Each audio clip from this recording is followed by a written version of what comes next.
राजस्थान के एक छोटे से गांव में रघुनाथ नाम का बुजुर्ग किसान रहता था।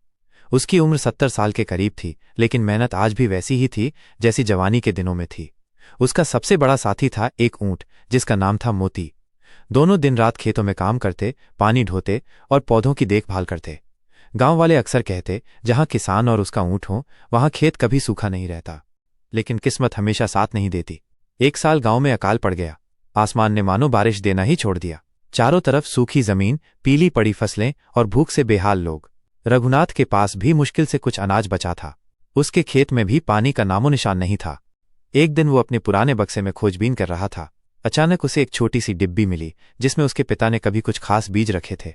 उन्होंने कहा था, बेटा, ये बीज आम नहीं है। जब कभी पूरा गांव संकट में हो तब इनका उपयोग करना। ये मिट्टी और आसमान से दोस्ती कर लेते हैं। रघुनाथ के दिल में आशा की एक चिंगारी जली। उसने बीज मोती के साथ खेत में बो दिए। लेकिन समस्या ये थी कि पानी नहीं था। अब ऊंट के सहारे वो कई किलोमीटर दूर से कुएं से पानी लाता और पौधों को सींचता। दिन रात की मेहनत में उसका शरीर थकने लगा, लेकिन हौसला नहीं टूटा। गांव वाले उसे देखकर हंसते, बुजुर्ग पागल हो गया है।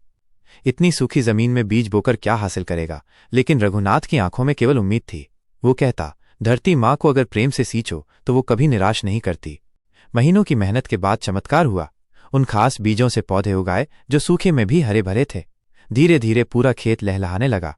गांव वालों ने ये देखा तो वे दंग रह गए। रघुनाथ ने अपनी फसल अकेले नहीं रखी, बल्कि पूरे गांव में बांट दी।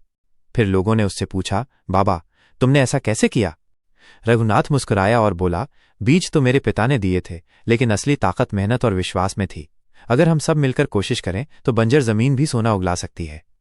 गांव वालों ने उस दिन से एक वादा किया, अब वे सब मिलकर खेती करेंगे, पानी बचाएंगे और प्रकृति से दोस्ती करेंगे। रघुनाथ और उसका ऊंट मोती गांव के लिए मिसाल बन गए। बुजुर्ग किसान ने यह साबित कर दिया कि जब तक इंसान का हौसला जिंदा है तब तक कोई भी मुश्किल स्थायी नहीं है।